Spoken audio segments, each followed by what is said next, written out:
I was unconvinced about home birth because, I was just worried. It was one of those, what if something goes wrong?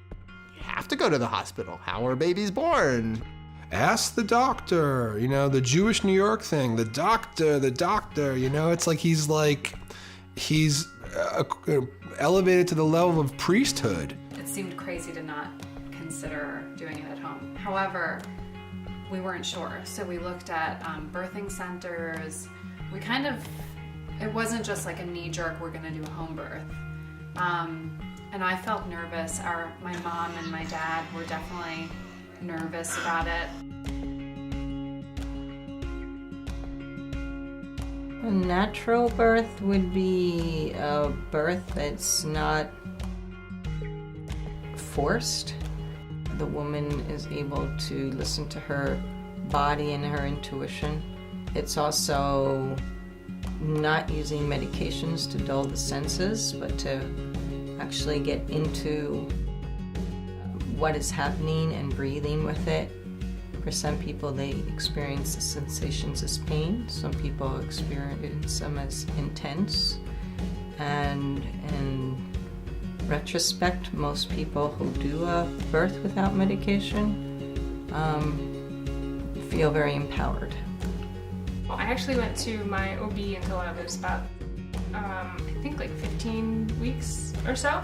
And then I saw the business of being born, and my husband's best friend's wife was a doula, or is a doula, and she told me about a home birth, and it was something I'd never heard of before, so I started doing some research. It was so nice to be at home. I couldn't imagine. I've supported women in the hospital, and I've been there, and they do their best, but for me, I've spent enough time in the hospital in my life. I've had my own back surgeries, my mother's had stuff. It's like, you go to the hospital when there's something wrong. And, if there's not something wrong, why are you in the hospital?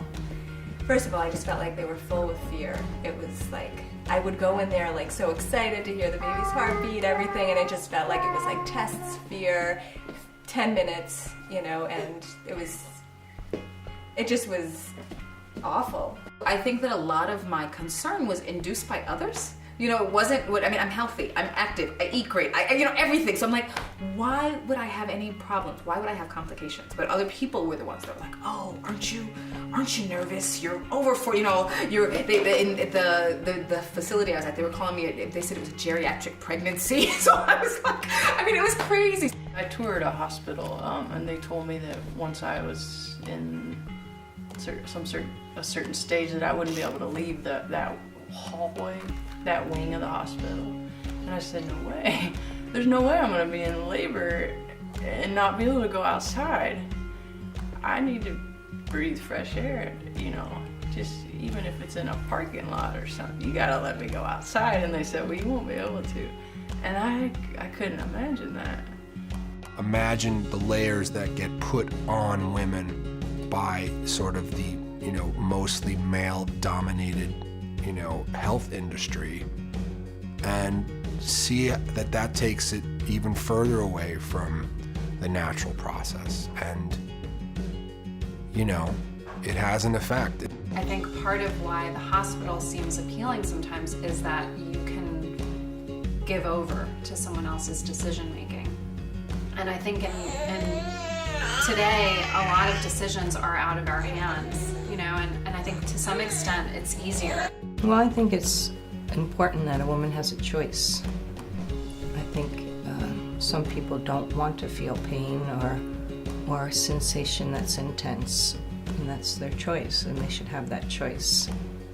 And some women want to feel what is going on in their world and go through it and experience it, and that should be a choice also. Control. You feel you're in control. And respect. Respect is a big thing. When you're in a hospital, you don't feel the respect that you know what's going on with your body. You don't feel like you can trust your body because the machines are supposed to be telling you what to do with your body, what contractions you're having, and so forth. Whereas at the home birth, there's no checking, no vaginal checking. There's no machine telling you that you're having contraction. You feel it. Connie, our midwife, doesn't have to ask you if you're having a contraction. You don't hear that over and over again. All she does is really check your blood pressure every now and then. Check the heartbeat of the baby. But other than that, you're on your own and you feel confident enough to be on your own. You feel like a person. It doesn't feel like you're being treated for some illness. You know what I mean? It's like, yeah, it felt therapeutic almost. I got to labor where I was most comfortable, be in my own clothes, be in our home, in our environment. Ordered pizza for dinner, you know, really got to just be comfortable and take the time we needed. It seems like everyone we know ended up having a cesarean section. And in some cases it was because of some sort of complication, but another one we're looking at is like, it's a scheduling thing. They want to, you know, they have doctors here, everybody's waiting, this baby's taking a long time, and no, we're just gonna do it. And the thing is, we know that given what happened with our daughter's birth, it taking so long, if we had been in a hospital, it would have been a C-section after 20 hours or whatever. They wouldn't have let it happen the way that it happened, which, you know, and from our point of view, that's the way it was supposed to happen. And it is an art. It is a form of listening to women and really listening to what they want, giving them information, and educating them about choices they have. Not just saying you're here to take this test or to do that, and here's a script, go get an ultrasound, but explaining why we're doing this and giving them choices.